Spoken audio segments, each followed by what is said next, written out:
कोहबर की शर्त भाग 4। रात में बड़ी देर तक गुंजा से रूपा बतियाती रही। गांव भर का समाचार पूछ गई और सवेरे मकान का एक एक कोना उसने गुंजा को दिखा दिया। गोईठा लकड़ी से लेकर तेल, नून, आटा, दाल के बर्तन तक गुंजा ने अपने हाथ से टो टो कर देख लिए। काका, पहुना, चंदन के खाने की बेला पूछ ली। चौका, बासन, रसोई पानी, कूटने पीसने का सारा भार अपने ऊपर ले लिया। रूपा छोटी बहन की पीठ पर रहती, यद्यपि गुंजा उसे कोई भी काम करने न देती। सवेरे मर्दों को खिला पिला चौका बर्तन कर जांते पर पीसने बैठ जाती। पड़ोस की लड़कियों से मेल इतना बढ़ा कि जांते पर गुंजा के संग पीसते समय गीत गाने को वो ललच जाती। एक तो गुंजा का कंठ सुरीला था, गीत भी उसे बहुत याद थे। सो दोपहर में पड़ोस की लड़कियां जाते वाले उसारे में अपने आप ही जुट जाती। घर में काम न रहने पर अक्सर उसे अपने घर खींच ले जाती।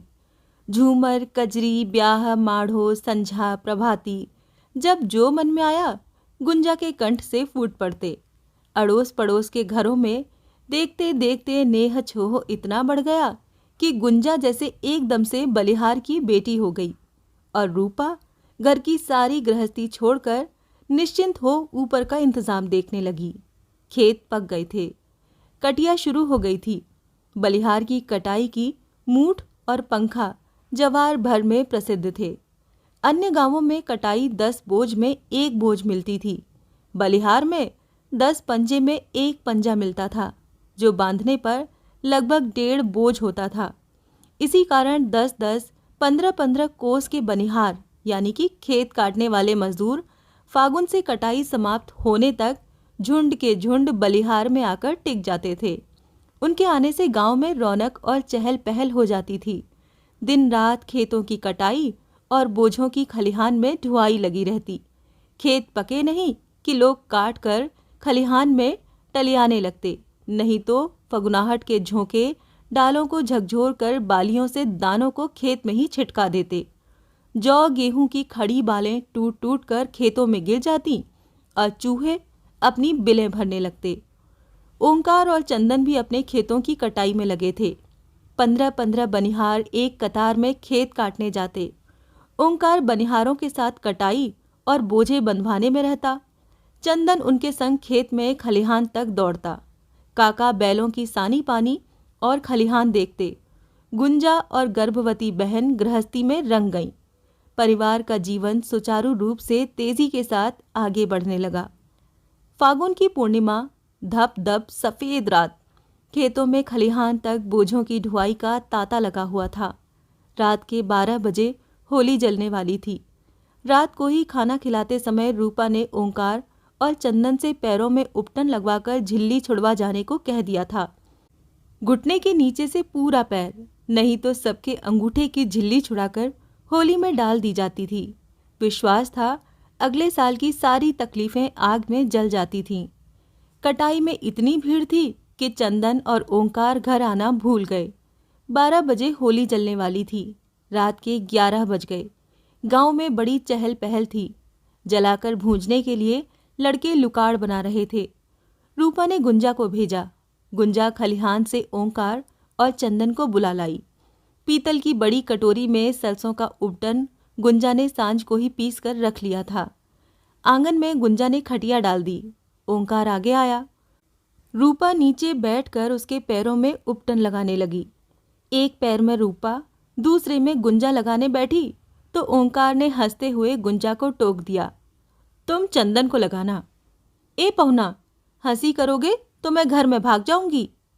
अरे इसमें हंसी की क्या बात है, आखिर उसको कौन लगाएगा? वो क्या हमारे बकरा पड़े हैं? गुंजा बैठी हुई ही बोली, अगर पड़ जाए तो? मैं आ गई तो क्या वैजी का खानदान ही तुम्हारे घर आ जाएगा? रूपा बीच में ही बोल पड़ी, नहीं नहीं, ये तो रानी जी रजवाड़े जाएंगी। ओंकार ने मुंह बनाकर कहा, राजा रजवाड़ा न सही, लेकिन तुम्हारे जैसे खेतिहार झंकार के घर हमारी सुकुमार बहन नहीं आएगी। खाएंगे गेहूं, नहीं तो रहेंगे एहूं, समझे?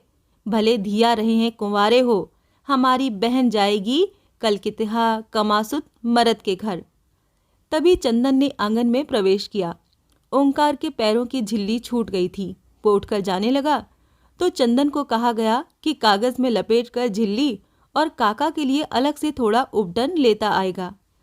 भाई के चले जाने पर चंदन उसी खाट पर बैठ गया। लगा दे गुंजा, चंदन के उपटन, मुझसे बैठा नहीं जाता। कटोरी लेकर गुंजा ने चंदन के पैर पकड़ने को हाथ बढ़ाए तो उसने दोनों पैर मोड़कर ऊपर कर लिए। ये क्या? रूपा ने पूछा। तुम क्यों नहीं लगाती हो? गुंजा की ओर ताकते हुए चंदन ने भौजाई से कहा। कमर दुख गई है, हमसे बैठा नहीं जाता। तनिक सर को मुझे जरा उठंग लेने दो। कहती हुई रूपा उसी खाट पर दूसरी ओर मुंह करके करवट लेकर लेट गई। ऐसे रूखर हाथों से कौन उपटन लगवाए? एक तो ऐसे ही खेतों में आजकल खूंटा खांटी गड़ती रहती है, ऊपर से गोड़ कौन छिलवाए? गोड़ तो है जैसे खरेरा, रगड़ जाए तो दूसरे की देह छिला जाए, लेकिन नखरा है राजकुमारों की तरह। जाओ ले आओ, लैनू की तरह हाथों वाली से लगवाओ उपटन। उपटन की कटोरी पट से पटक कर गुंजा अलग बैठ गई। चंदन हंसते हुए गुंजा को अपने पैरों की तरफ आकर झिल्ली छुड़ाने के लिए उंगली से इशारा करने लगा। इसके आ जाने से बबुआ असरा गए हो, नहीं तो दोनों जून चूल्हा फूंकना पड़ता, तब आंखें खुलती। रूपा लेटी हुई ही बोली। लगा दे गुंजा, इस बम्मड़ आदमी की बात क्या धरती है?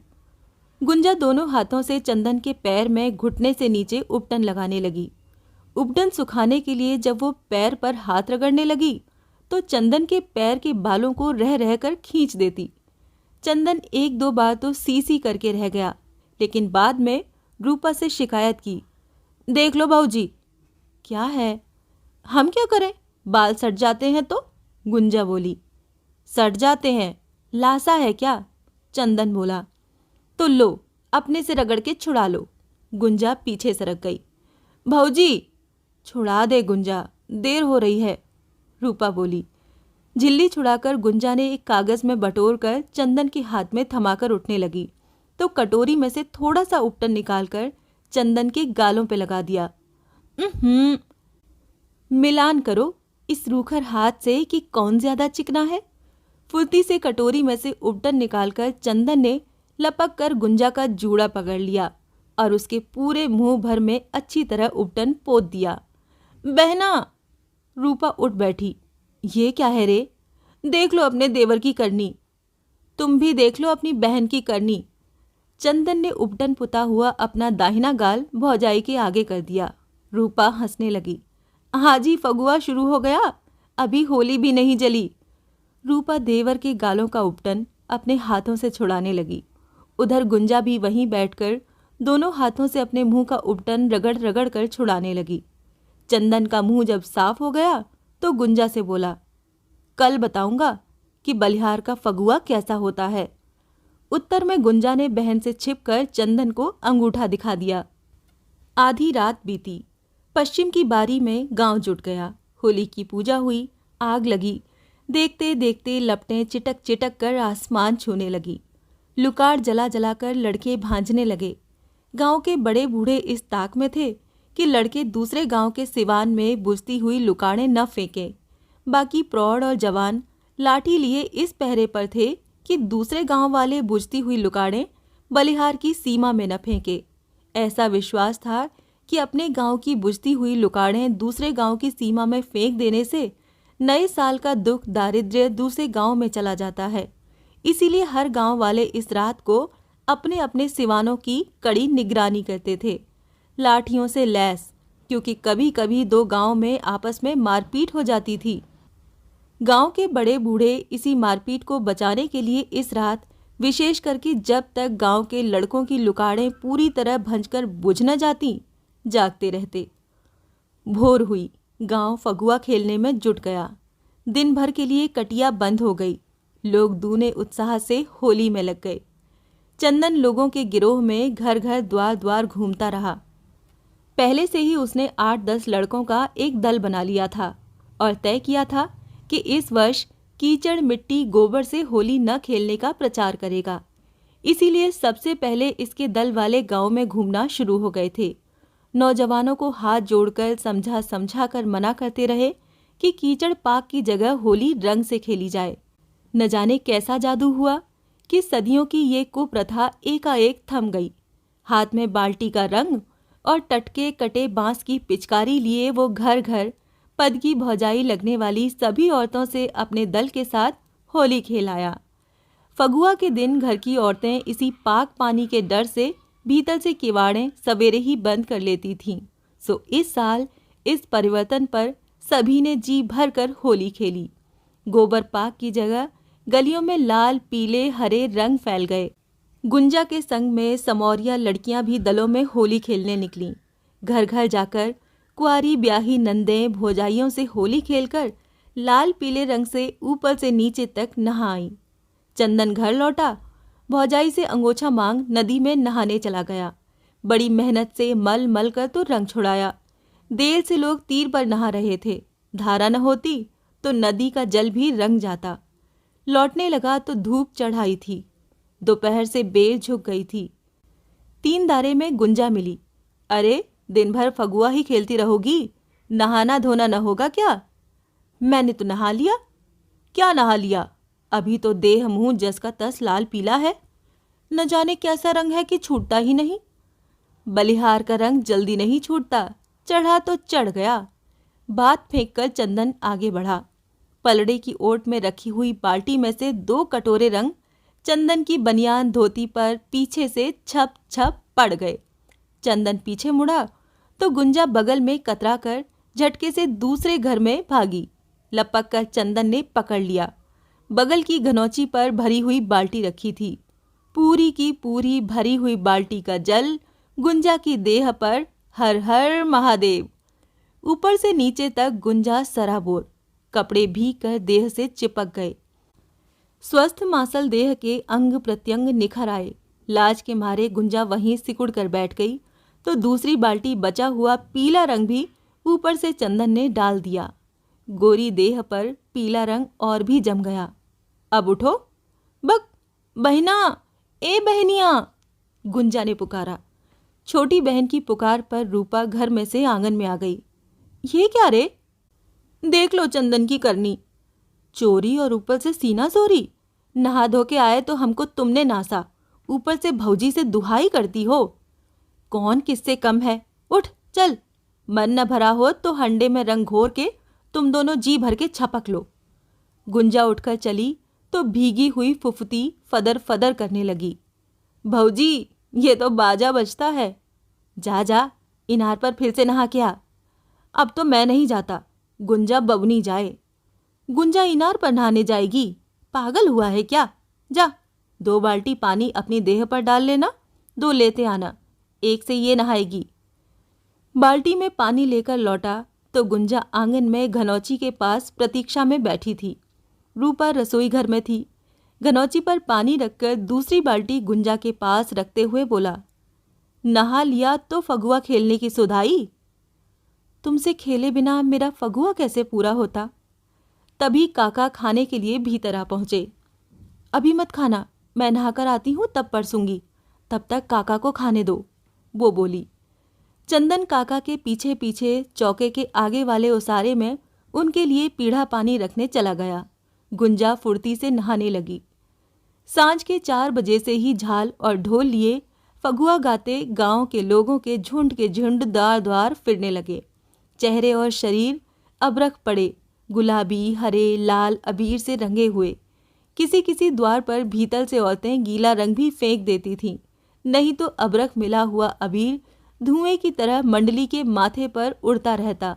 झाल और ढोल की लय में 20 कंठ से फाग मुखरित हो उठा। बम बोले बाबा, बम बोले बाबा, कहवा रगबल पागरिया। चंदन के द्वार मंडली बैठी थी। भीतर से अड़ोस पड़ोस की लड़कियों के साथ गुंजा भी झांक रही थी। पीछे से गांव की लड़कियां रह रहकर उसे बाहर ठेल देने की कोशिश करती। चंदन सामने से देख रहा था। गौनई चल रही थी। अंतिम बार गाने वाला नवही जोश में आ गए। घुटने के बल बैठकर दरवाजे की ओर हाथ बढ़ाकर बोल फूटा, कमल दल खोल तनिक हंस के बोल। उसके बाद 2-1 दल और आए। अंत में नाच का दल आया, जोगीड़ा गाने वालों का। पूरब टोला का उत्तिमा गौड़ लौंडा जो नचनिया बना था। मगुग साला साड़ी पहनकर पाउडर पोत, मुंह पर चमकती हुई बिंदिया और ललाट पर टिकुली, मांग में सेनूर भरे, पैरों में सेर भर के घुंघरू, पीछे गिरोह वाले ढोल झाल लिए और इन्हें घेर कर चलते हुए गांव के 50 लड़के घूमते हुए चंदन के द्वार पर गोल जमा। ढोल तड़ातड़ उठा, जोगीड़ा की बोल फूटी, जोगी जी वाह जोगी जी, जोगी जी धीरे धीरे, नदी के तीरे तीरे। और उत्तिमा बीच की खाली जगह में जोगिड़े की अंतिम बोल पर घड़ारी की तरह फुर्र से सरक कर नाचने लगा। घुंघरुओं की आवाज पर ढोलक ताल देने लगा। जोगिड़ा चलता रहा। जोगी जी देख सुन के, मजे में आंखें मुनके, जोगी जी सर जोगी जी, जोगी जी देह छोड़ के। 45 वर्ष का बूढ़ा उत्तिमा ढोल की ताल पर छूटता है तो नए नाचने वाले लौंडे भी मात हो जाते हैं। देह की सुध-बुध न जाने कहाँ चली जाती है। बस घंटे घंटे पर चिलम का दम मिलता जाए, फिर रात भर नचाते रहो। सांवरे हुए चेहरे पर पसीने की लकीरें पाउडर को धो देती हैं, लेकिन मुंह में भरे हुए पान के बीड़े देह में चाबी भरते रहते हैं। गांव में 2-3 नचनियां और हैं, लेकिन उत्तिमा की बराबरी करने वाला अभी तक कोई लौंडा नहीं निकला। नाच खत्म हुआ। फाटक के पीछे झांकती हुई दर्जनों औरतों के पास घुंघरू छनछनाते हुए उत्तिमा पहुंच गया और ढोल बजाने वाले के सिर का अंगोछा खींच दोनों हाथों से पकड़कर फाड़ बना सामने फैला दिया। पुआ और पूड़ियों के गड्ढ अंगोछे में पड़ने लगे। उत्तिमा छन्न छन्न करता हुआ दूसरे द्वार की ओर बढ़ा। पीछे पीछे नच दिखौओं का झुंड हंसता गाता शोर मचाता। काका इसे शुरू से ही मानते हैं। आज के दिन इसे 1 रुपया देते हैं। पिछले 3 साल से हुमचौआ बोझा भी देने लगे हैं। और उत्तिमा काका से ऐसे बतियाता है जैसे मेहरारू अपने मर्द से। गांव के सभी लोगों को वो नाम से पुकारता है, लेकिन काका से ऐसा लजाता है कि दूसरों के सामने उनसे कभी बतियाता तक नहीं। नाम लेना तो दूर रहा। इनके दरवाजे से जैसे ही नाच कर आगे बढ़ा कि काका आते हुए दिख गए। भीड़ में किसी ने बोल दिया, उत्तिम, तुम्हारे भतार आ गए। उत्तिमा चलते चलते ठमक गया। सामने जो काका को देखा तो साड़ी का पल्ला खींचकर फुर्ती से घूंघट काट लिया। गोल रुक गया। मुस्कुराते हुए काका गोल के पास पहुंचे। ढोलक वालों ने तड़ तड़ ढोल पीटा। उत्तिमा के घुंघरू झंझना उठे। बिजली की गति से उत्तिमा गुलाई में महीन काठ से ढुरुकने लगा। गले से गीत फूटा, हाजीपुर के हाट में हिराइल हो, मोरे नाक की झुलनिया, सासू मोर मारे ननद गरी आवे, सैया मारे बांस की कोयनिया, सासू खुजवावे ननद खुजवावे, पिया ढूंढे नाक के निसनिया हो, मोरे नाक की झुलनिया। काका ने धोती के फेंटे में बंधा 1 रुपया निकालकर सामने किया। अब मान जाओ जोगी जी, कोई चिल्लाया। अजीब मुस्कुराहट से घूंघट निकालते हुए उत्तिमा काका के आगे थिरकने लगा। काका ने रुपया का निचला कोर पकड़ खड़ा करके उत्तिमा के आगे हाथ बढ़ा दिया। जोगी जी हाथ न छूना। उत्तिमा ने 2 उंगलियों से थोड़ा सा घूंघट हटाकर काका के बढ़े हुए हाथ में चांदी के रुपए को तिरछी आंखों से देखा, फिर बड़े अंदाज से बचाते हुए काका की उंगली छुए बिना उत्तिमा ने रुपया पकड़ा। काका ने रुपया छोड़ उत्तिमा की कलाई, लाद से झुककर झटके से अपनी कलाई छुड़ा, गाते हुए उत्तिमा पीछे मुड़ा। संयम मुरा नादान रे। एक साथ हंसती हुई भीड़ बोली, वाह जोगी जी क्या काट है जोगी जी। ढोल 5-7 बार टनक गया। गोल आगे बढ़ गया। काका घर चले आए। इससे आगे की कहानी जानने के लिए सुनिए कोहबर की शर्त का अगला भाग।